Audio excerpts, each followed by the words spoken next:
diapositivas en la plataforma. Estas diapositivas es prácticamente lo mismo que ustedes ya tienen dentro del contenido de la semana. Solo les había agregado un par de imágenes, pero es para que sea visualmente más atractivo nada más. En todo caso, yo le voy a agregar estas diapositivas porque no sé qué sucede con el internet. Por lo tanto, no se preocupen por eso. Hoy mismo yo se las voy a colocar. Así que vamos a iniciar y de hecho quería comentarles, vamos a ver, solo voy a leer algunas cosas aquí en el Licenciada, chat. Dígame. fíjese Dígame. que se acaba de integrar un compañero aquí a la llamada donde estamos conectados del mismo dispositivo en la universidad. Se llama. Soy Noel Francisco, licenciado. Corea Sánchez. Ok, Corea Sánchez, perfecto. No hay ningún Gracias. problema. Bueno, a ustedes. Ok, no se preocupen, pueden estar conectados del mismo dispositivo. Lo único que necesito es que me coloquen en el chat su nombre completo y yo lo voy a agregar en asistencia. De todas maneras, eso era lo que les quería comentar. No se preocupen porque esta clase va a ser bastante breve y esto no va a venir en el laboratorio de mañana. Los que no se pudieron conectar, no hay problema. Además, esta clase, como es de carácter introductorio, ya les voy a explicar bien. Vamos a terminar un poco antes para que les dé tiempo de desayunar los que están aquí en AU y para los que se están trasladando desde otros lugares para que les dé tiempo de venir tranquilos sin la presión de tener que estar escuchando la clase. Así que posiblemente terminemos unas 20 minutos, media hora antes y recuerden que esto no va a venir en el laboratorio de mañana.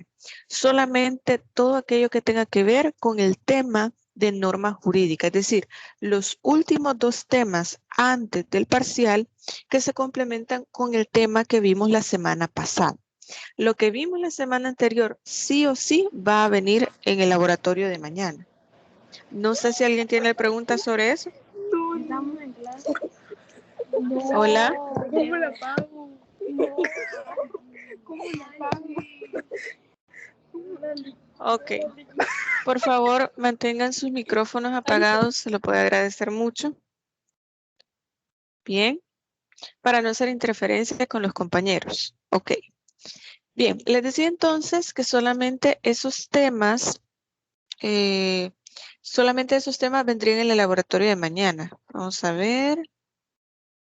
Por favor, sigan intentando. Yo creo que es la señal en internet de la U. Aquí creo que está malísimo porque a mí también me está dando problemas, pero en mi computadora. Con mi teléfono creo que no hay problema, pero sí en la computadora. Así que les voy a pedir que tengan un poquito de paciencia y que estén tratando de entrar. De todos modos, la grabación yo se la voy a colocar en la plataforma para que ustedes puedan revisarla.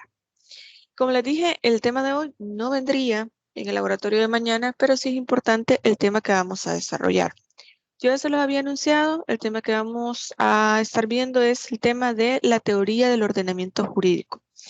Este tema lo vamos a comenzar a ver en esta clase porque este tema es bastante amplio. Yo ya les había comentado, ya dentro de las 25 preguntas que yo les había dejado, les había preguntado qué era el ordenamiento jurídico y comenzamos a hablar de eso.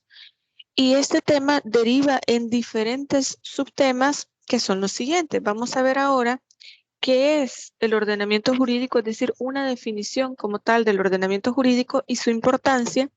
Después vamos a ver cuáles son los elementos de este ordenamiento jurídico, que recuerdo que en una clase yo les había colocado la pirámide de Kelsen, les comencé a explicar qué elementos forman el ordenamiento jurídico y todavía hay más, pero de eso vamos a hablar la próxima clase.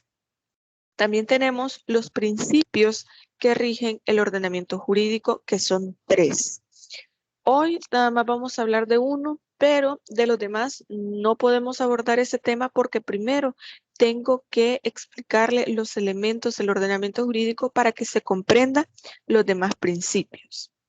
Luego de eso vamos a ver cuáles son los problemas que se suscitan dentro de este ordenamiento jurídico, porque como se podrán imaginar, las leyes no son perfectas, los elementos que conforman al derecho no son perfectos, no son acabados, no están completamente determinados para decir esto es el derecho y solamente estos elementos forman la norma jurídica, forman el ordenamiento jurídico y vamos a ir viendo cuáles son estos problemas y en consecuencia el último tema de ordenamiento jurídico sería la solución que se le ha dado a esos problemas que se pueden presentar.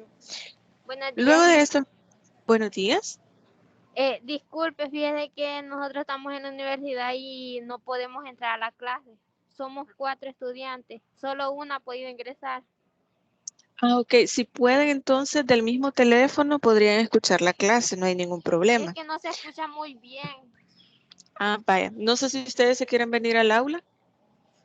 En el aula en que recibimos la clase. Yo voy a estar dando la clase en mi teléfono, pero creo que ustedes me pueden escuchar también. Si ustedes gustan. Si no, pueden seguir intentando entrar a la clase. Bueno, que sigamos intentando entrar a la clase. Bueno, está bien. Ok, perfecto. Muy bien. Entonces, les decía que estos son los subtemas que vamos a ir viendo sobre la teoría del ordenamiento jurídico. Este tema es bastante amplio, pero en esta sesión va a ser nada más, como ya les había dicho, como una manera de poder comenzar a hablar del ordenamiento jurídico. Para esto, a manera de introducción, en la presentación solo les había agregado esta parte de información, lo demás está exactamente igual que el contenido, que es precisamente que este ordenamiento jurídico responde a diferentes elementos. Entre ellos está la organización política y jurídica de nuestro país, es decir, a cómo está conformado el Estado salvadoreño. ¿Por qué nos interesa esto? Bueno, yo ya les había dicho, el ordenamiento jurídico de nuestro país es diferente al ordenamiento jurídico de otros países. Puede que geográficamente sean países cercanos, que tengan leyes que se parezcan mucho, que sean casi iguales, pero cada estado, cada país tiene cualidades, tiene recursos, tiene necesidades diferentes, historias diferentes, a pesar de que hay varios países con los que compartimos, por ejemplo, la independencia de las colonias españolas, etcétera. Podemos compartir esta parte de la historia, pero lo que vino después es distinto para cada país, porque sus recursos, su territorio, su población es diferente. Por lo tanto, las necesidades como tal que tiene cada uno de los estados, cada uno de los países, va a ir variando. Por eso decíamos, cuando hablamos de la teoría tridimensional del derecho, que los hechos sociales son sumamente importantes. Lo que nosotros como sociedad hagamos o no hagamos, lo que nos parezca bien, lo que nos parezca mal, eso va a determinar las leyes que nosotros vamos a tener en nuestro país.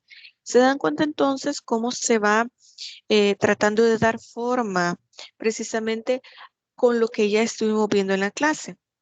Esto lo que viene a complementar es la idea de que cada estado, cada país tiene un sistema jurídico que está conformado por diferentes elementos, diferentes instituciones y diferentes autoridades.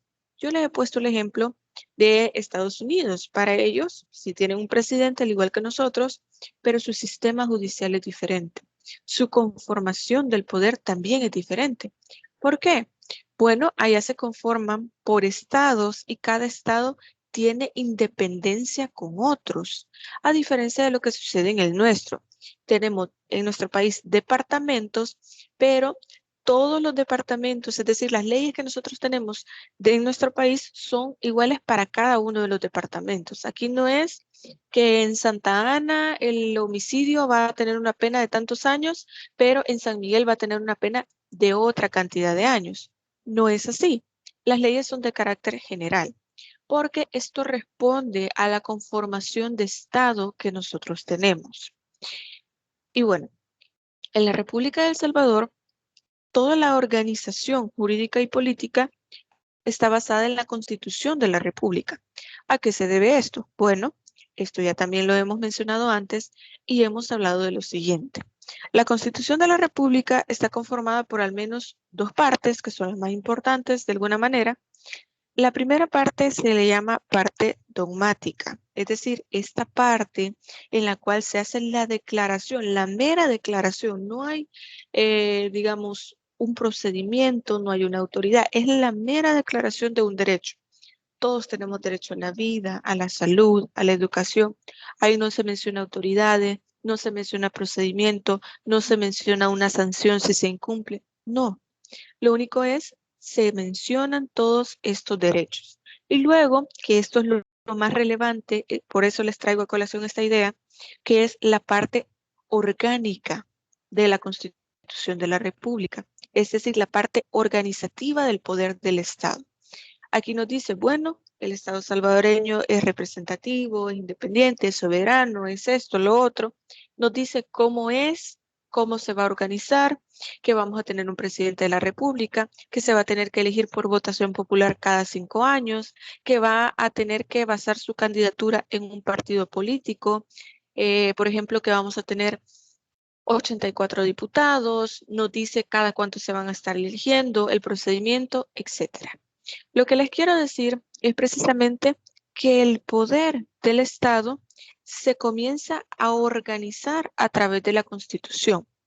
Por eso, teniendo en consideración la mera declaración de los derechos y también la organización del Estado, esto convierte a la Constitución de la República uno de los ejes más importantes para establecer el derecho en nuestro país, para establecer las leyes que van a regir a nuestro país. Por eso es que muchas personas dicen que la Constitución es la ley suprema, que no hay nada por encima de la Constitución de la República y que al contrario, todo deviene o todo se encuentra bajo la Constitución de la República. Por lo mismo es que muchas personas consideran que es así, que la Constitución es la cúspide de todo el ordenamiento jurídico salvadoreño. Sin embargo, ya vamos a ir viendo precisamente la pirámide de Kelsen, también vamos a ir viendo cuál es la nueva teoría o la nueva forma de organizar el ordenamiento jurídico a partir de una visión diferente. Pero eso ya lo vamos a ir hablando en otras clases cuando hablemos precisamente de las fuentes del derecho.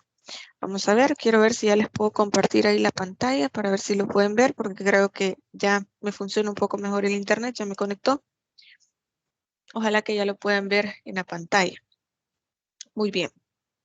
Entonces, la Constitución de la República es un eje fundamental y a partir de ahí se van a organizar todas las instituciones. Por ejemplo, al principio de la Constitución nosotros vemos que tenemos derecho a la salud, pero de pronto en la parte orgánica de la Constitución nos aparece entonces que el Estado, al fomentar el derecho a la salud, es necesario que se cree una institución, que sería Ministerio de Salud. También las leyes que van a dar vida a este derecho a la salud y de ahí se crea el Código de Salud. Luego tenemos las autoridades, el ministro de Salud, las diferentes entidades, los hospitales públicos, etcétera. Es decir, la Constitución manda a crear las leyes, las instituciones y las autoridades. Por lo tanto, nosotros vemos que todo lo que resta del ordenamiento jurídico, es decir, estas leyes que se crean a partir de la Constitución, son precisamente de un mandato que la misma Constitución hace para que se puedan crear todas estas leyes. Entonces vemos que El Salvador establece todo esto a través de esa Constitución de 1983 y nos dice que El Salvador es un Estado soberano. ¿Por qué nos interesa esta idea y qué es la soberanía? Vamos a entender la soberanía como la independencia. El poder solamente va a residir en el pueblo salvadoreño. No puede venir un extranjero, una ONG, una institución internacional que puede decir, miren, en El Salvador deberían tener esta ley y la tienen que crear como una obligación. No lo pueden hacer. No pueden decir, miren, Estado salvadoreño, necesito que deroguen esta ley porque esta ley no sirve, porque esta ley no debe aplicarse. No pueden tener injerencia sobre las decisiones que se toman en nuestro país, sobre las leyes que deben o no estar vigentes. ¿Para qué nos sirve esta idea cuando hablamos de ordenamiento jurídico? Porque la soberanía, como les decía, es la independencia. Ningún Estado fuera del salvadoreño puede decirnos qué leyes crear o cuáles no crear. Nos pueden sugerir, nos pueden alentar a que nosotros podamos crear cierta normativa nos pueden pedir que la creemos, pero no es una obligación. Como Estado soberano, el poder reside en el pueblo, reside en cada una de las personas. Lo que sucede es que, yo ya les he mencionado esta idea, el poder es representativo. Nosotros, como, como pueblo salvadoreño, hemos decidido elegir a nuestros representantes. Por eso nosotros vamos a elecciones populares y votamos por un presidente, votamos por los diputados, que son ellos quienes nos van a representar a nosotros para la toma de decisiones de cuáles son las leyes que se van a crear y cuáles no.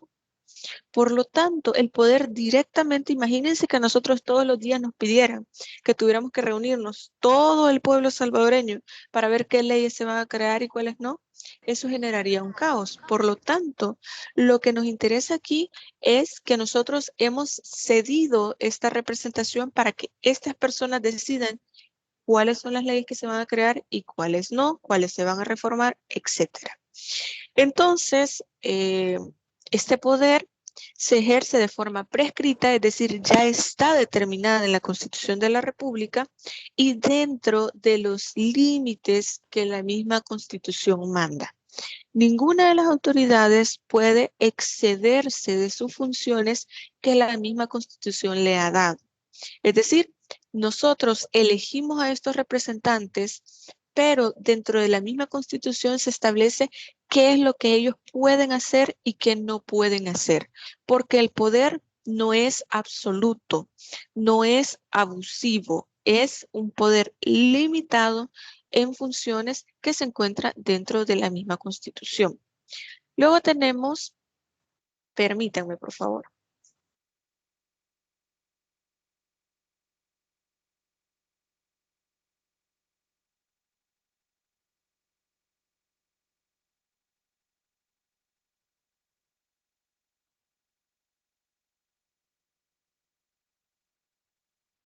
Ok, perdón. Muy bien, entonces les decía que esto así es como se delimita el poder dentro de la misma Constitución. Luego tenemos la definición como tal de ordenamiento jurídico. Aquí es donde nosotros vamos a ver, y ustedes ya lo colocaban dentro de las 25 preguntas que ustedes habían respondido, ustedes habían elegido una definición, y en este caso la definición que yo les traigo contiene diferentes elementos que vamos a ir analizando. El primero, vemos que es el conjunto del derecho de una sociedad, es decir, el ordenamiento jurídico es esta estructura completa, porque ya habíamos hablado que la norma jurídica es como la pieza más pequeña y vamos colocando pieza por pieza, uno tras otro, para poder tener toda esta estructura, que se llama ordenamiento jurídico. Por eso, en palabras simples, nosotros decimos que ordenamiento jurídico lo vamos a determinar o lo vamos a definir como el derecho de una sociedad. Pero yo ya les había adelantado un poco esta idea al decirles que el ordenamiento jurídico no solo son normas que mandan a hacer algo. También tenemos otros elementos y ya lo habíamos visto en clases anteriores.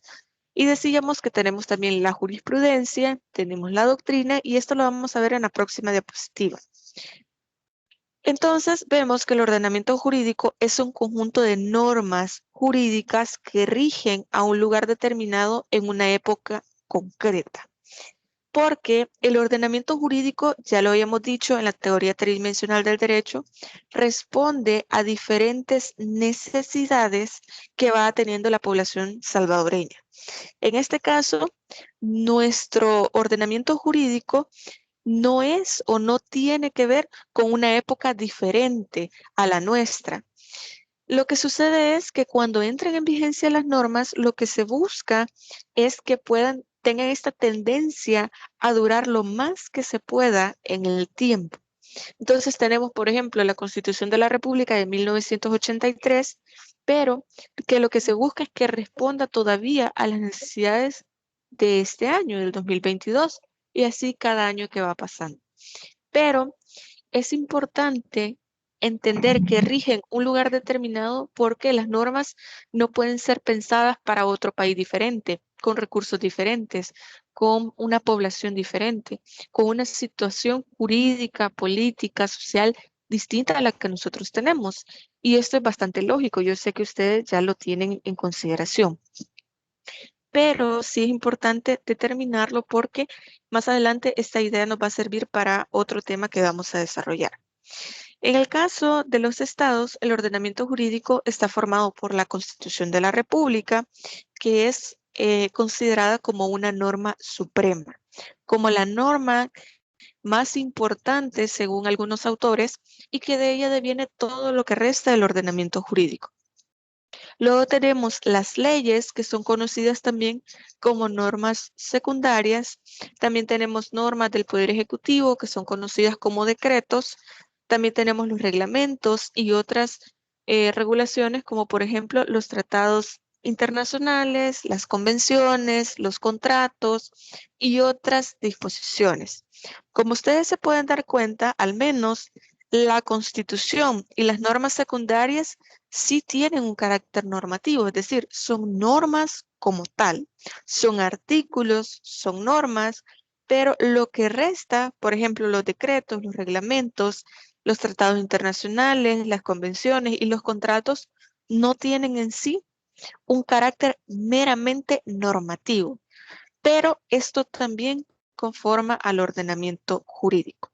Para eso les traje esta imagen, creo que ustedes ya la pueden ver en la pantalla, que en ella se puede verificar, según la pirámide de Kelsen, cómo está organizado el ordenamiento jurídico. Y yo les decía que para él coloca en la parte superior la Constitución de la República y nos dice que es la ley suprema, porque como aquí se contienen los derechos de las personas y también toda la organización del poder del Estado, la Constitución manda a crear las leyes secundarias, manda a crear los decretos, manda a crear los reglamentos, manda a crear las instituciones, las autoridades, etcétera. Entonces se entiende que de ahí es de donde viene todo lo que resta, todo lo que va hacia abajo. Entonces, lo que nosotros vemos acá en la pirámide es precisamente lo que ustedes van a ver que deviene de la Constitución de la República. Permíteme, por favor.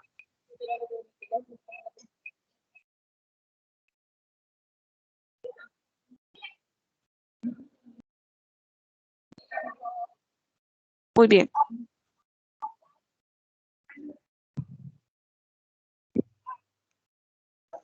Ok, perfecto. Entonces les decía que para ellos la Constitución de la República está por encima de todo el ordenamiento jurídico y por debajo nosotros tenemos, por ejemplo, los tratados internacionales. Vemos acá entonces que nosotros tenemos también las leyes secundarias y las leyes especiales, tenemos los decretos, tenemos los reglamentos, tenemos las ordenanzas municipales y todavía hay más elementos. No sé si alguien tiene encendido el micrófono, que creo que le hace interferencia a los demás compañeros. Bien, entonces todo esto deviene de la Constitución y está creado en consonancia con la Constitución. Esta idea es sumamente importante porque es uno de los principios que vamos a ver más adelante y solamente les voy a plantear la idea para que ustedes vayan comprendiendo cuáles son estos principios. El principio que vamos a ver en esta clase es el principio de unidad del ordenamiento jurídico. Luego tenemos el principio de plenitud del ordenamiento jurídico. Y por último, vamos a ver el principio de coherencia. ¿Qué es lo que les trato de decir con esto? No pueden, o al menos en teoría, no deberían existir normas que vayan en contra de la Constitución. Por lo que yo les había dicho que es considerada como la ley suprema, no tendría sentido tener una ley en la cual se pueda establecer toda la organización del Estado, los derechos que tenemos y que haya una norma nueva, una ley, un código que contradiga todo esto, porque se entiende que esta Constitución de la República es una manifestación de todo lo que como población, como pueblo salvadoreño nosotros queremos. No puede haber una ley que lo contradiga. Y precisamente por esto que nosotros tenemos un principio, permítame por favor.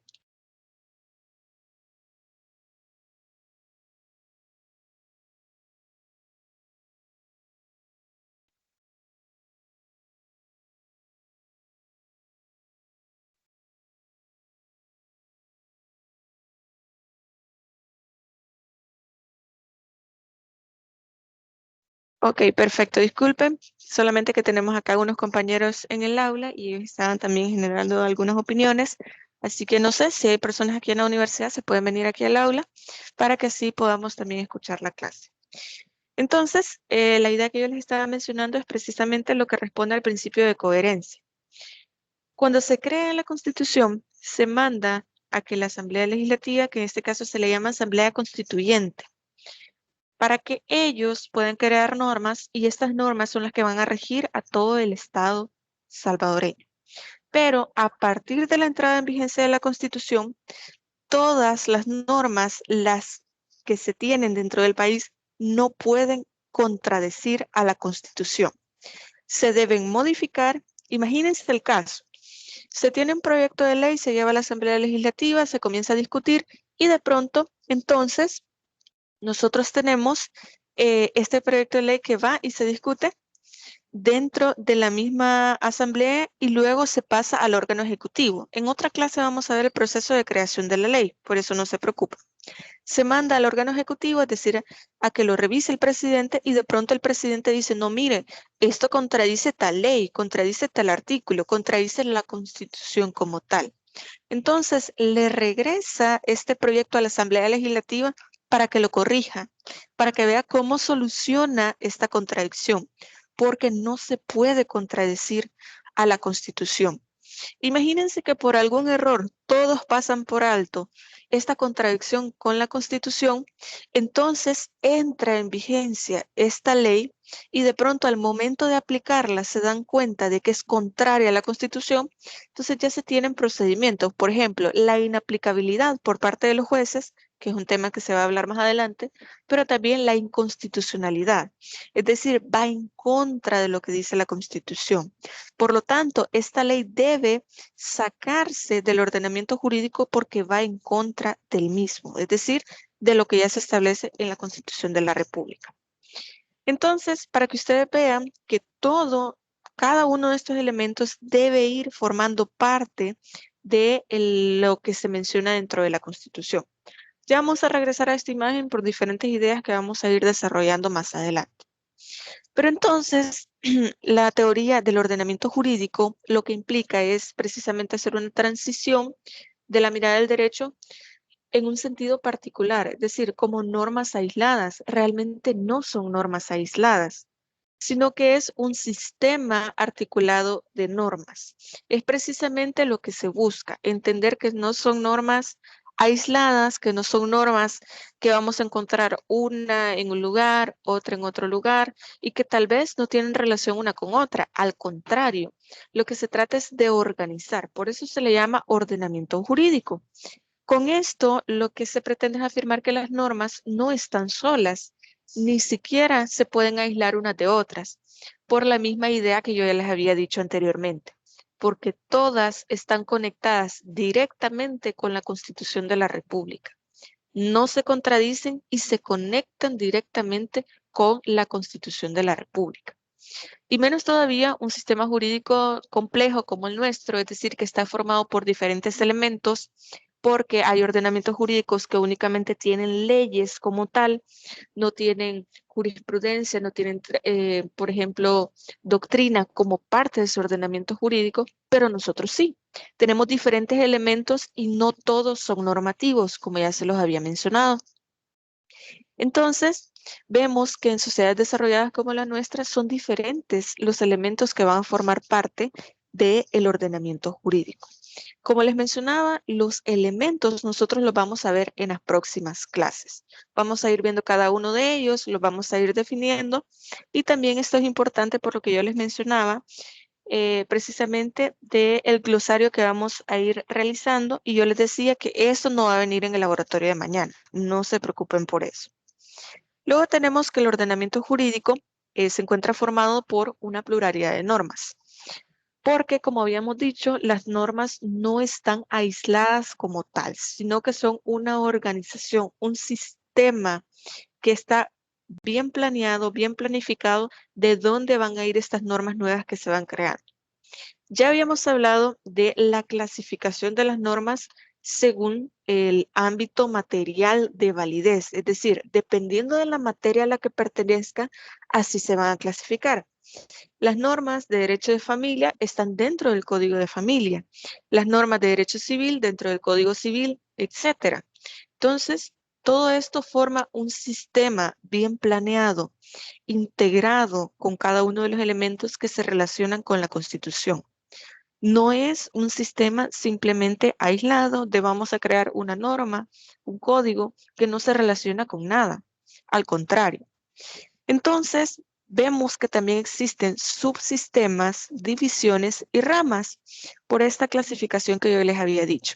Tenemos, por ejemplo, el caso del Código de Familia. Nosotros vemos que ahí se habla del divorcio, del matrimonio, se habla también de la filiación, ustedes lo van a ver más adelante eso en la carrera. Se habla también de la tutela, de los derechos de los cónyuges, de los derechos de los hijos, etc. Pero también hay leyes que no son directamente parte del Código de Familia, pero se relacionan. Por ejemplo, la ley del nombre, la ley transitoria del registro del estado de la persona, del registro de la persona y del régimen patrimonial del matrimonio, la ley especial de adopciones, entre otras leyes que no forman parte tal cual dentro del Código de Familia, pero son subsistemas, son divisiones, son leyes especiales que dan contenido a esto que ya se menciona dentro del Código de Familia. Pero por lo tanto, estas normas, aparte del Código de Familia, están ligadas con este código, que a su vez este código está ligado con la Constitución. ¿Por qué? Porque la Constitución ya menciona cuál es la definición de la familia y que el Estado va a ser garante de la unidad de la familia. Todo esto se los menciono como una forma de ejemplo de cómo están ligadas las normas unas con otras. Y por supuesto, esto implica que existen principios que van a normar el ordenamiento jurídico, que son los principios que estuvimos viendo anteriormente, que ya les mencioné: principio de unidad, principio de plenitud y también el principio de unidad, plenitud y coherencia, que lo que hace es tratar de vincular y armonizar todos estos principios que nosotros tenemos. Luego vemos que las normas interactúan entre sí y están interconectadas basándose en principios de aplicación de forma general, es decir, forman un sistema jurídico, forman lo que nosotros conocemos como ordenamiento jurídico. Entonces, cualquier texto, cualquier código aparece compuesto no por un único artículo, sino por un conjunto, un sistema articulado de normas. Creo que esto ya se va entendiendo, ya no es necesario irlo explicando tanto porque ya comprendemos que no son normas aisladas, no es una norma nada más sobre un tema, sino que son normas que tienen un sentido, que tienen un orden. Entonces, la característica principal es la multitud de normas, pero que están bien organizadas según una materia, según una subdivisión y que son coherentes entre sí. No es una mera yuxtaposición o contraposición, como le quieran decir, de normas que están conectadas entre sí. Entonces, en estos sistemas jurídicos actuales no tenemos normas como una masa uniforme, como un conjunto, una mera acumulación o sedimentación de normas, es decir, que vamos poniendo una encima de otra, que vamos acumulándolas sin un sentido como tal. Al contrario, como les decía, tienen una coherencia, tienen un sentido. Y recuerden lo que hablábamos de la teoría tridimensional del derecho.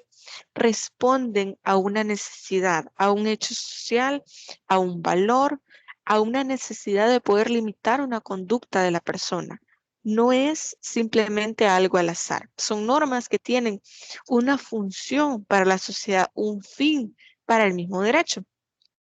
Entonces vemos que todo ello es como una columna vertebral en su totalidad que está completamente organizado y precisamente esto es lo que da origen a un sistema organizado dentro de la teoría del derecho y a eso es a lo que le llamamos teoría del ordenamiento jurídico.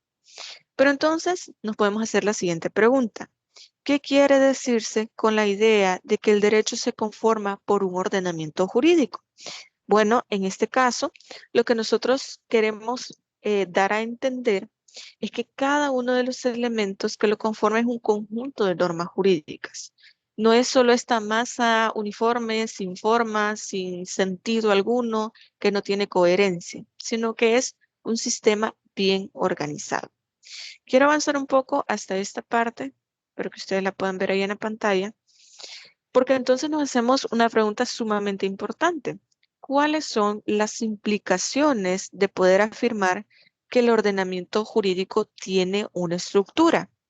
Y tenemos varias razones, varias respuestas a esta pregunta, y entre ellas está precisamente que es este conjunto de normas vertebradas como una serie de relaciones especiales que forman una estructura.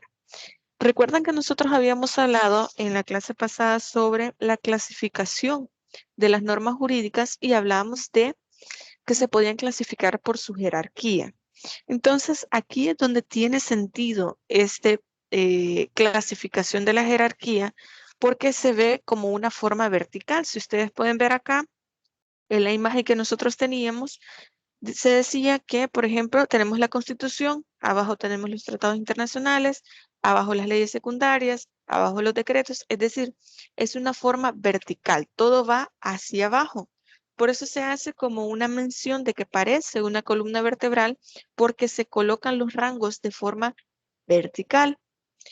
También están relacionados, pueden ser por coordinación o pueden ser por subordinación. Regreso a la imagen para que ustedes lo puedan ver.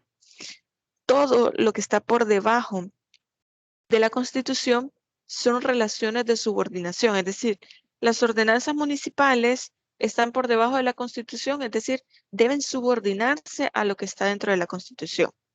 Las leyes secundarias están por debajo de los tratados internacionales, en teoría deberían estar en subordinación, con los tratados internacionales, es decir, al estar en una columna vertebral de forma vertical, entonces se entiende que todo lo que está por debajo está en una relación de subordinación. Pero en el caso, tenemos el ejemplo acá, por debajo de los tratados internacionales, ustedes pueden ver que están las leyes secundarias y las leyes especiales. Las leyes secundarias son precisamente las leyes como tal, por ejemplo, el Código de Familia, el Código Penal, el Código Civil, etc. Y tenemos leyes especiales, por ejemplo, ley especial de adopción, leyes, por ejemplo, de portación de armas, que son leyes especiales, ley de organizaciones ilícitas, etc. Pero, ¿qué es lo que les trato de decir? Hay una relación de coordinación porque están en el mismo rango. Por lo tanto, al estar en el mismo espacio, en el mismo cuadrito, deben estar coordinadas unas con otras. Es decir, las leyes secundarias son leyes de forma general y de ahí deviene la especialidad de algunas leyes. Es decir, retoman un punto importante y lo desarrollan de forma más amplia y por eso hay una coordinación. El ejemplo más claro que les puedo poner, Código de Familia, ahí se habla de la filiación, es decir, del vínculo entre padres e hijos, que puede ser un vínculo sanguíneo, que puede ser también por adopción, que son las únicas que reconoce el Código de Familia, pero esto lo desarrolla de manera general el Código de Familia. Y luego tenemos una ley especial de adopciones. Esta ley habla únicamente de la filiación por adopción. La adopción internacional, los requisitos para adoptar, la forma en que se va a adoptar, etc. Pero existe una coordinación entre la ley secundaria, que es el Código de Familia, y la ley especial de adopciones, que es la ley especial. Para que vean ustedes que hay subordinación, si lo vemos de arriba hacia abajo, y si lo vemos en el mismo rango, hay una relación de coordinación. Es decir, en este caso, la ley secundaria con la ley especial deben coordinar el contenido. Luego tenemos, por otra parte, significa también que el sistema es dinámico. Es decir, este conjunto de normas no solo van a responder a una necesidad actual, sino que también pueden irse modificando con el paso del tiempo. pueden ser diferentes los elementos que se tomen en cuenta para la creación de una ley. Como sociedad, nosotros cada día vamos cambiando. Por lo tanto, este sistema también debe ser dinámico. Debe permitir la transformación, la movilidad y la flexibilidad del ordenamiento jurídico. Lo que para nosotros ahorita puede que sea considerado como delito, después puede que no lo sea. Por ejemplo, en el Código Penal, en el Código Penal del 68, me parece, era considerado como delito el adulterio. Creo que me parece que ya les había dicho esta idea. El adulterio era considerado como delito, pero el problema era cómo vamos a probar el adulterio. Y esto iba en contra de la intimidad de las personas. Por lo tanto, decidió sacarse del Código Penal este delito y ya no se considera como un delito, sino como tal vez una falta a los derechos del matrimonio, es decir, a los deberes que se deben cumplir dentro del matrimonio, como en este caso sería la fidelidad. Pero esto es porque como sociedad nosotros vamos cambiando. Las necesidades son diferentes, los problemas que nosotros tenemos son diferentes y el ordenamiento jurídico debe tener la capacidad de poder modificarse. Es decir, debe modificar sus normas tanto como sean las necesidades de la población, como nosotros necesitemos que se modifique. Entonces, el ordenamiento jurídico no es algo cerrado, no es algo que se va a mantener de una forma estable durante mucho tiempo, porque todos los días se van discutiendo proyectos de ley, van entrando en vigencia diferentes leyes, diferentes instituciones van modificando la labor que realizan, etcétera. También tenemos para responder esta pregunta otro elemento que es precisamente que el sistema jurídico aparece como un sistema autosuficiente y cerrado, en tanto que para ser comprendido no precisa de un referente externo, sino que se vale por sí mismo para justificar su existencia y ordenarse como un sistema estructurado. Para esto es necesario que nosotros veamos algo importante que es uno de los principios que vamos a desarrollar en las próximas clases, que es precisamente el principio de plenitud. Si yo les pregunto a ustedes, y me parece que ya se los he preguntado, si consideran que nosotros en la sociedad ya tenemos todo normado, ya tenemos normas para absolutamente todo lo que se da en nuestra sociedad, seguramente ustedes me van a decir que no, o que solamente tenemos las normas para aquello que es jurídicamente relevante. Pero ¿por qué sucede esto? Porque es muy posible que nosotros tengamos algo que se llaman lagunas, que este es uno de los problemas que vamos a ver más adelante. Que tengamos una problemática que se presente en un juzgado y no hay una solución jurídica para eso. Que el problema, que la situación o el caso que se le presenta a un juez sea tan especial, tan diferente, tiene características tan específicas que no hay una solución que se le pueda aplicar. Por ejemplo, en los casos de los delitos es necesario que se cumpla taxativamente con todos los elementos del tipo penal.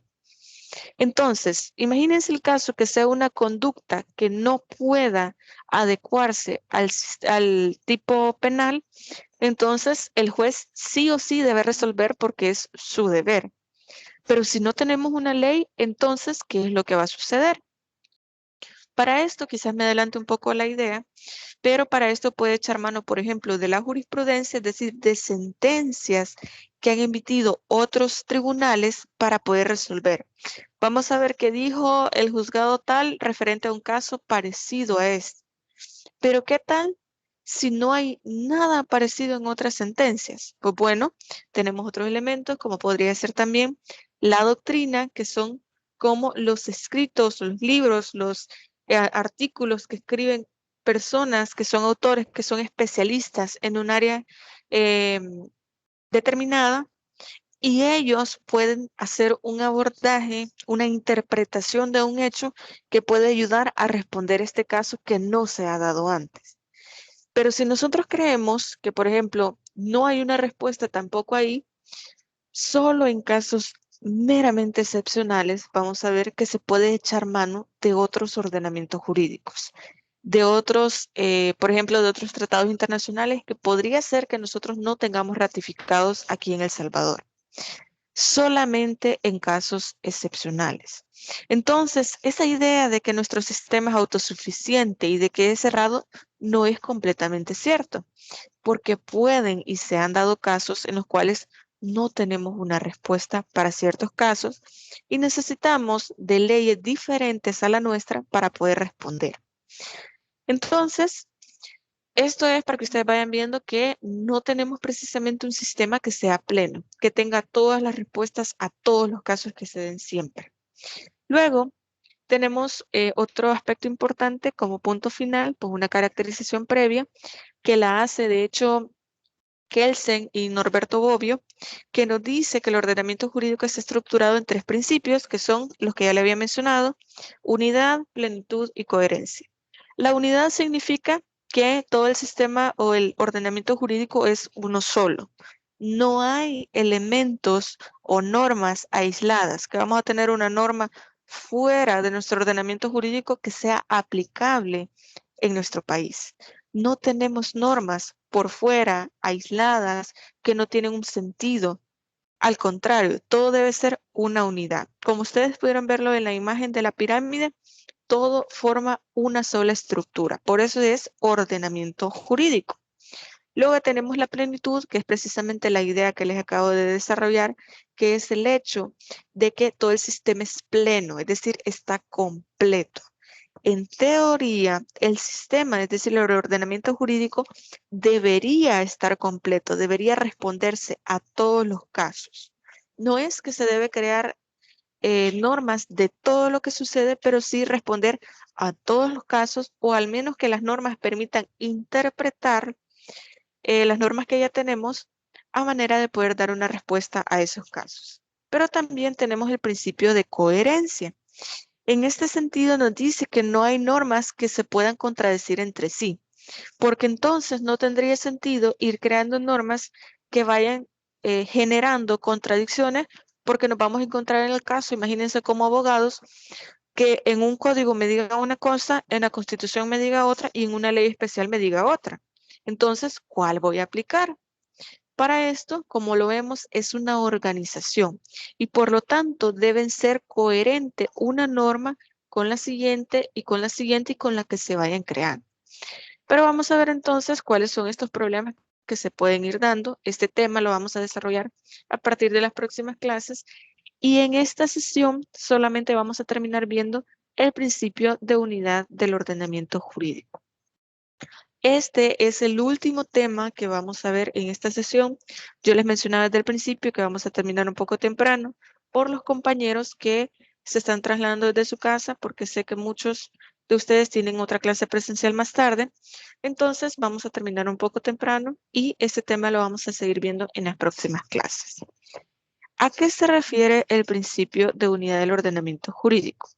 Implica presuponer la existencia de toda esta pluralidad de normas, como una variedad, pero a la vez como un sistema. Es decir, el todo de este ordenamiento jurídico. Puede estar formado por normas jurídicas, puede estar formado por jurisprudencia, por tratados internacionales, puede estar formado por diferentes elementos, pero todos esos elementos, forman un todo, que nosotros lo llamamos ordenamiento jurídico. Entonces, a pesar de que las normas pueden ser tan diferentes, yo no voy a encontrar, por ejemplo, una norma de derecho ambiental en el Código Penal. Yo no voy a encontrar, por ejemplo, una norma de derecho civil en el Código Tributario, porque todo está ordenado, pero a la vez forma una sola unidad. Entonces, esto presupone un ordenamiento compuesto por muchas normas, no solamente una, y que esta composición va a ser una unidad.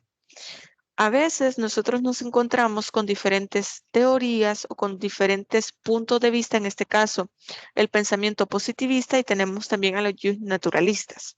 Los positivistas nos dicen que el ordenamiento jurídico únicamente debe estar formado por todo aquello que sea eminentemente normativo, que tenga una consecuencia jurídica. Pero nosotros sabemos que no puede ser así porque también tenemos otros elementos dentro del ordenamiento jurídico que no son normativos. Lo que yo les mencionaba, la jurisprudencia, la doctrina, los decretos, los reglamentos, son elementos que no son eminentemente normativos, pero que forman parte del ordenamiento jurídico. Estos elementos los vamos a definir la próxima clase, así que no se preocupen si me dicen no sé qué son decretos, cuáles son los decretos legislativos, cuáles son los decretos ejecutivos, qué es un reglamento, cuál es el orden que debe llevar todos estos elementos. No se preocupen, lo vamos a ver la próxima clase. Entonces, los naturalistas dicen que hay una unidad material y una unidad formal. ¿En qué sentido? Una unidad material, es decir, dependiendo de lo que contenga la norma. Por eso habíamos dicho que se dividen en ramas, tienen subsistemas o subdivisiones dentro del mismo contenido del ordenamiento jurídico. Entonces, tenemos una unidad, por ejemplo, en las normas que tienen que ver con derecho civil, dentro del Código Civil y las leyes especiales de derecho civil, tenemos leyes especiales, perdón, una norma general de derecho penal y todas las normas especiales que se relacionan con el derecho penal, etcétera. Pero hay una unidad formal, es decir, una unidad de todos los elementos sin importar la materia, un todo dentro del ordenamiento jurídico. Entonces, los positivistas dicen que la unidad, no porque se deduzcan unas de otras, existe unidad, perdón, no porque se deduzcan unas de otras, sino porque proceden de una misma autoridad y todas son conducidas a una fuente originaria, que en este caso es la Constitución, en donde se legitima la creación de las normas. Pero como podemos ver, por ejemplo, en el caso de los decretos ejecutivos, no proceden de la Asamblea Legislativa, proceden del órgano ejecutivo. Por eso vienen de un órgano diferente y no por esto no son parte del ordenamiento jurídico. Al contrario, lo que se busca es poder enlazar la mayor cantidad de elementos dentro del ordenamiento jurídico que son válidos, que son aceptados, pero que nos ayudan a poder resolver o poder entender cuáles son los elementos que nosotros vamos a tener en cuenta para poder determinar qué es el derecho. Esa es una de las ideas principales que vamos a desarrollar en esta clase, que era el comenzar a hablar del principio de unidad del ordenamiento jurídico, pero las próximas clases vamos a hablar de los dos principios que nos hacen falta y también de los elementos del ordenamiento jurídico. Por lo tanto, como les decía, esta es una clase nada más de forma introductoria. Esto no va a venir mañana en el laboratorio, solamente el tema de la norma jurídica. La última clase que hablamos de la clasificación y los elementos que me interesa que ustedes ya tengan bien afianzados sobre la norma jurídica que lo vimos antes del parcial. Así que no sé si hay alguna pregunta que ustedes quieran hacer respecto al contenido de hoy, respecto al laboratorio de mañana. Como les decía, quería dejarles al menos una media hora para que ustedes se puedan trasladar a la universidad o para que puedan desayunar o prepararse para su siguiente clase. No sé si alguien tiene alguna pregunta, alguna duda, algún comentario que quieran realizar.